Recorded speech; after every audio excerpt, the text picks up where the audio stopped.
સાંતલપુર વિધાનસભાના સાંતલપુર તાલુકાના 3 ગામની મુલાકાત લેતા ગુજરાત સરકારના રાજ્યકક્ષાના મંત્રી અને પાટણ જિલ્લાના પ્રભારી જગદીશ વિશ્વકર્મા સાંતલપુર વિધાનસભાના સાંતલપુર તાલુકાના 3 ગામની મુલાકાત લેતા ગુજરાત રાજ્યના રાજ્યકક્ષાના મંત્રી અને પાટણ જિલ્લાના પ્રભારી જગદીશ વિશ્વકર્મા પાટણ જિલ્લાના સાંતલપુર તાલુકાના ફાગલી અને વરણસોરી તેમજ કિલાણા ગામની મુલાકાત લેતા ગુજરાત રાજ્યના રાજ્યકક્ષાના મંત્રી જગદીશ વિશ્વકર્મા પાટણ જિલ્લાના પ્રભારી સાંતલપુર તાલુકાની અંદર છેલ્લા વિષયક દિવસથી પીવાના પાણીની વિકટ સમસ્યા ઊભી થઈ રહી છે તેને ધ્યાનમાં રાખીને મીડિયાના અહેવાલ બાદ આજરોજ ગુજરાત સરકારના મંત્રી અને પાટણ જિલ્લાના પ્રભારી જગદીશ વિશ્વકર્માએ ગ્રામ્ય વિસ્તારોની મુલાકાત લીધી હતી.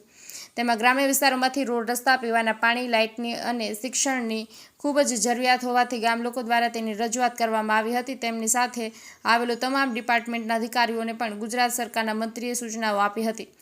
તત્કાલિક ધોરણે આ વિસ્તારની સમસ્યાઓ દૂર કરવા માટે સાથે ગ્રામ્ય વિસ્તારોમાંથી અલગ અલગ પ્રકારની મંત્રી સમક્ષ કેટલીક રજૂઆતો કરવામાં આવી હતી તેની નોંધ લેવાઈ ગઈ હતી અને યોગ્ય કાર્યવાહી કરવાની મંત્રીશ્રીએ ખાતરી આપી હતી.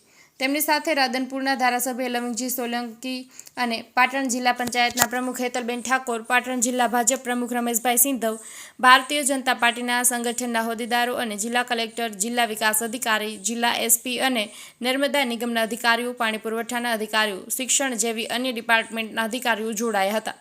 35થી વધારે ગાડીઓના કપલા સાથે ગુજરાત સરકારના રાજ્યકક્ષાના મંત્રીઓ પાટણ જિલ્લાના સાંતલપુર તાલુકાના ગ્રામ્ય વિસ્તારોમાં પીવાના પાણીની સમસ્યાને લઈને મુલાકાત લીધી હતી. અહેવાલ બાય મા ન્યૂઝ, પ્રતિનિધિ ગાંધીનગર. મનુભાઈ, સાચી હકીકતો તમારા મીડિયાએ નીચે દર્શાવી જોઈએ. 3 ગામની અંદર સવારથી બધા ફરીએ છે.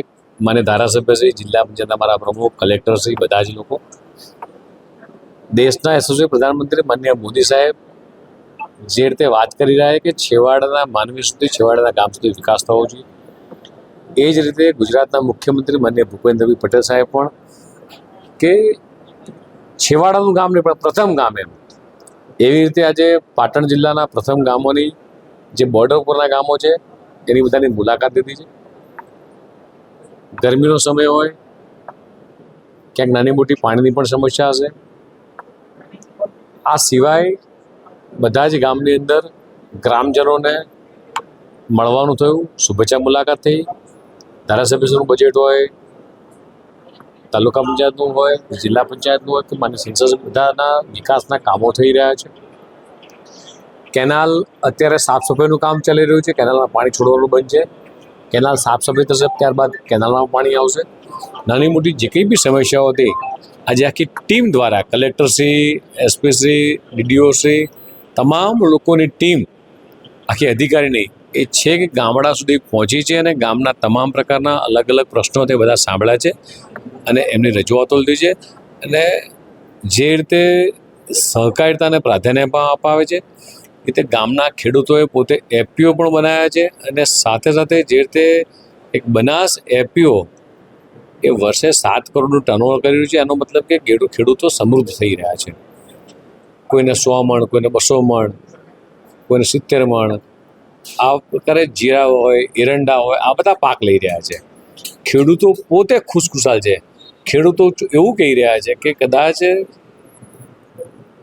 સરદાર સરોવરનું કેનાલનું પાણી અહીંયા ના પહોંચ્યું હોત તો અમારે સ્થળાંતર કરવું હોત.